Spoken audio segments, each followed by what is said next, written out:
Di antara nikmat yang sering kita nggak sadari itu adalah nikmat Allah menyelamatkan kita dari banyak kerugian. Kalau keuntungan kan kita tahu nih, karena wujud kan. Tapi kalau kerugian, kita seringnya nggak tahu karena tidak berwujud. Kalau berwujud, rugi. Kalau dihindarkan dari kerugian, pasti nggak akan ada wujudnya. Misalnya, dihindarkan dari jatuh, berarti kan nggak ada lecetnya ya. Kalau lecet, berarti jatuh. Kalau nggak lecet, berarti nggak jadi jatuh. Nah ini berarti kan tidak berwujud. Karena nggak berwujud, seringnya kita nggak sadar kalau itu nikmat dari Allah. Tapi kita harus belajar yakin, itu sering terjadi dalam hidup kita. Baik itu lecet fisik ataupun lecet hati. Berat. Karena kalau udah kerasa di hati kita kan berarti ada masalah nih. Kadang-kadang Allah menyelamatkan kita dari kekecewaan, dari marah, dari sakit hatinya. Itu kan tidak ada wujudnya karena kita diselamatkan.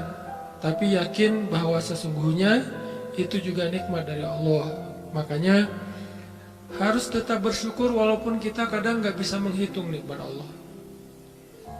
Karena emang nggak mungkin menghitung nikmat Allah. Wa in ta'uddu ni'matallah, nggak mungkin kita bisa menghitung nikmat Allah.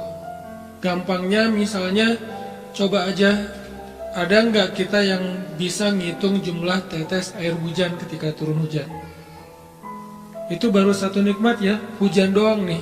Bisa nggak ngitung berapa tetes air hujan yang jatuh ketika kita lagi musim hujan? Atau sekali hujan aja nih, setengah jam berapa tetes? Nggak ada yang bisa ngitung.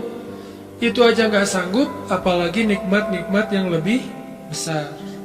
Nah, jadi tetap walaupun kita nggak sadar nikmat Allah apa, tapi kita pakainya bukan cuma dengan logika.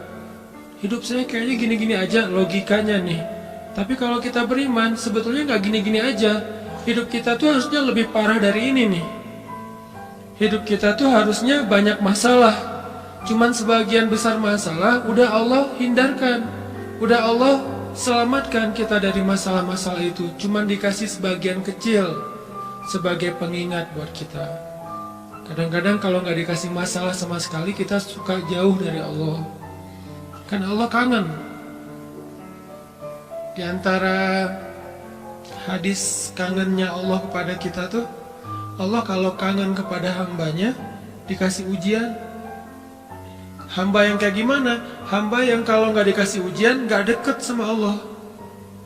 Sehingga kalau Allah kangen sama kita, yang nggak dekat sama Allah nih, suka lupa sama Allah, Allah kasih kita ujian. Tapi ujian yang dikasih juga, ujian yang insya Allah masih ketahan sama kita. Karena Allah nggak mau ngasih kita ujian yang mencelakai kita. Kalau itu terjadi namanya bukan ujian, tapi namanya azab. Dan insya Allah orang beriman nggak dapat itu. Yang dapat kayak gitu tuh kelasnya udah kelas Firaun, Haman, Korun, Namrud ya, Abu Jahal, Abu Lahab, itu kayak gitu tuh. Tapi kalau kelas orang Muslim yang udah beriman cuman nggak soleh-soleh amat, insya Allah yang dikasih bukan azab, yang dikasih adalah ujian. Kenapa? Allah kangen dengerin curhat kita di sepertiga malam. Allah kangen ngeliatin kita menangis dan manja kepada Allah. Allah kangen kita bangun tengah malam atau sepertiga malam berdoa kepada Allah. Allah kangen kita berdiri dan sujud dengan waktu yang lama. Kadang-kadang sujudnya setengah jam, saking lagi berserah diri kepada Allah. Allah kangen, makanya dikasih ujian dikit. Tapi ujian yang dikasih ke kita tuh sedikit dibandingkan yang Allah hindarkan dari kita. Tapi mana buktinya dihindarkan? Kalau ada buktinya namanya nggak dihindarkan. Kalau sudah wujud namanya kena. Kalau nggak kena pasti nggak ada wujudnya. Terus gimana kita tahu? Kita mungkin nggak tahu, tapi kita bisa meyakininya, iman. Makanya yang dipakai bukan hanya logika, tapi juga iman. Karena Allah Subhanahu wa taala menyelamatkan kita siang dan malam. Kulla yaumin huwa fi sya'n. Itu ayatnya. Kulla yaumin huwa fi sya'an. Setiap hari Allah sibuk menyelamatkan kita. Salah satu tafsir dari kalimat fi sya'nin adalah Allah sibuk menyelamatkan kita. Setiap hari, kulla yaum, sibuk menyelamatkan fulan-fulan. Sebanyak jumlah manusia, sebanyak itulah yang Allah selamatkan. Bukan cuma mukmin, bahkan orang kafir juga kadang Allah selamatkan. Cuman di dunia. Kalau di akhirat beda lagi ceritanya. Kalau di dunia, rahmat Allah semuanya dikasih, baik kepada mukmin ataupun kepada yang tidak mukmin, dikasih rahmat Allah di dunia. Tapi di akhirat hanya berlaku bagi orang-orang yang beriman. Kenapa orang yang tidak beriman kok dikasih rahmat Allah di dunia? Karena di sisi Allah dunia itu kecil, gak terlalu berharga, makanya dikasih semuanya. Akhirat itu berharga, makanya dikasih buat yang Allah sayangi, yang Allah pilih doang, yaitu orang yang beriman.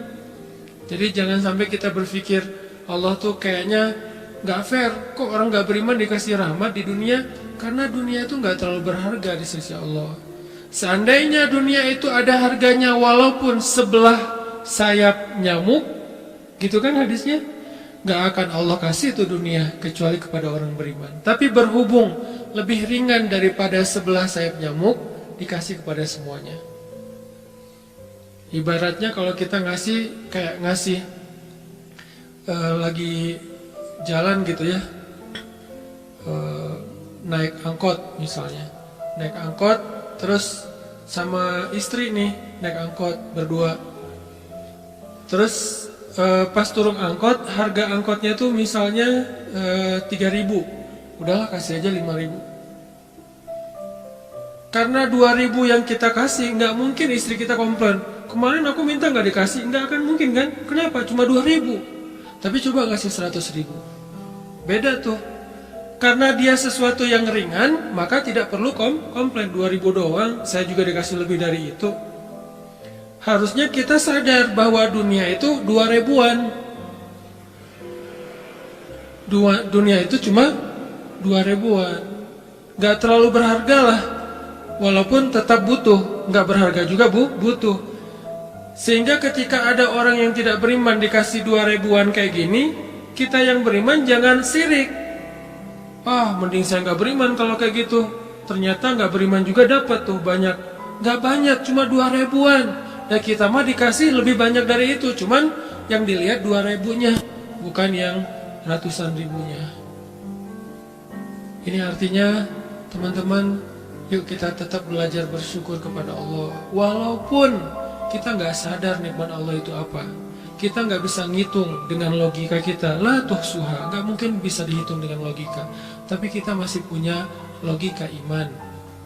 Yang kita yakin, kulla yaumin huwa fi sya'an.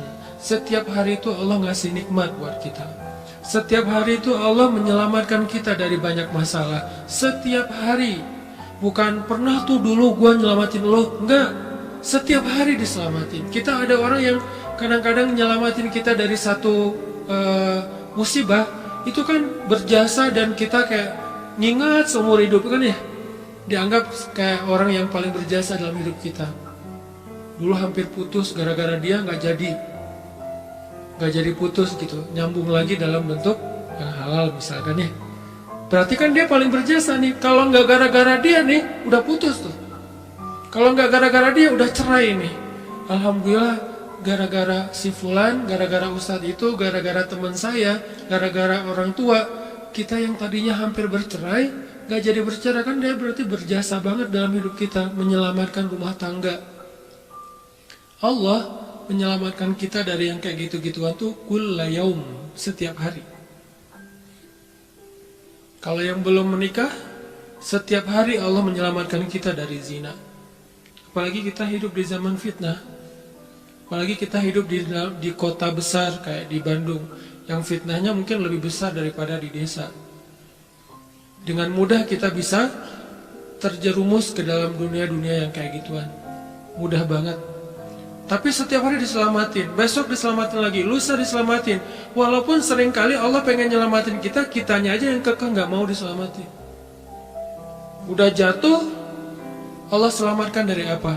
dari makin terpuruk. Kadang-kadang kan jatuh ketiban tangga nih, jatuh doang nggak ketiban tangga. Allah selamatkan. Kalau nggak diselamatkan 100%, minimal diselamatkan sebagiannya, supaya kita nggak benar-benar hancur. Itu sering. Yang pernah merasakan masa-masa kelam di masa lalunya, harusnya kan ketika kita dulu kayak gitu, kita mungkin udah mati kali ya. Yang sering tawuran misalnya, yang sering tarung di jalan, hanya alasan sepele gitu. Kayak kemarin saya pas ke Jakarta ada acara di daerah Bintaro tuh, lagi jalan, ada tawuran pelajar, pada bawa golok, bawa samurai, bawa celurit segala macam. Kita agak-agak kaget karena kita platnya plat D gitu kan. Agak bahaya nih di Jakarta soalnya. Langsung kita gimana nih plat D, masa mau ditutup pakai tangan, nggak mungkin kan ya, mobil. Akhirnya la haula aja. Coba bayangin, mungkin sebagian kita pernah ngalamin masa kayak gitu, dan mungkin lebih parah. Yang kayak gitu-gitu mah udah jadi kayak sarapan lah, kalau nggak makan siang. Kayak gitu-gitu udah sering. Kenapa masih bisa selamat dan sekarang bisa duduk di masjid? Kalau bukan karena Allah menyelamatkan kita.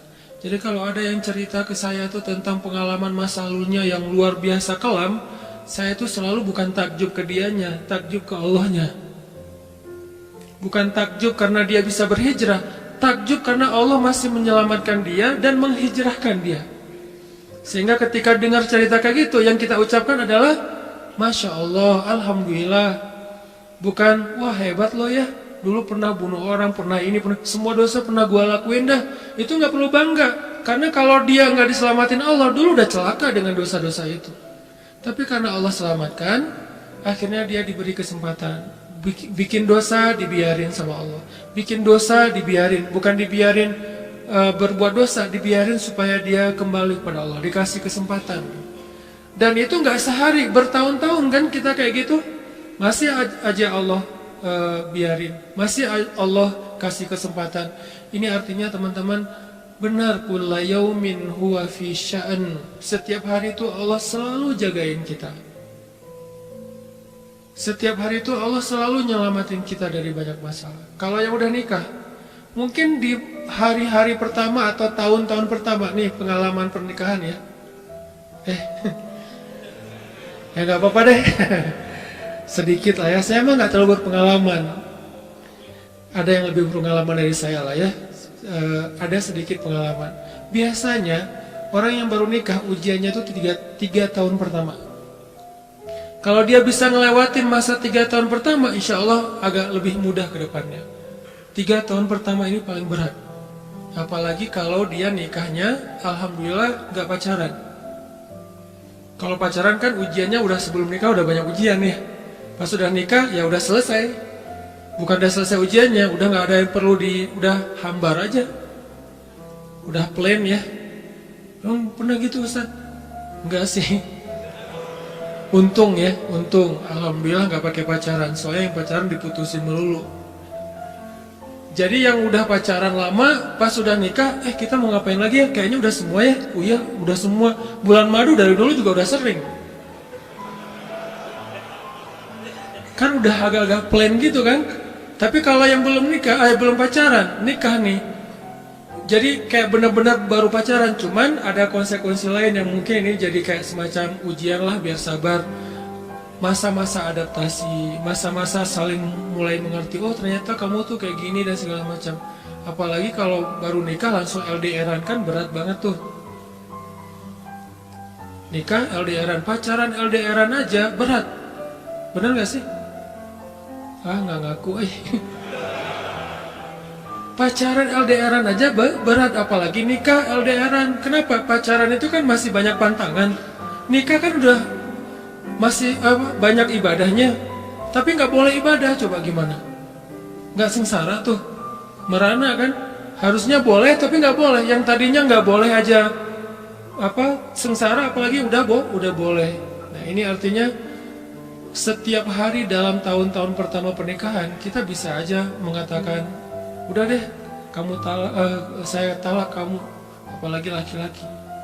Kalau nggak sabar dikit keluar kata-kata talak. Kalau udah keluar nggak bisa ditarik lagi tuh.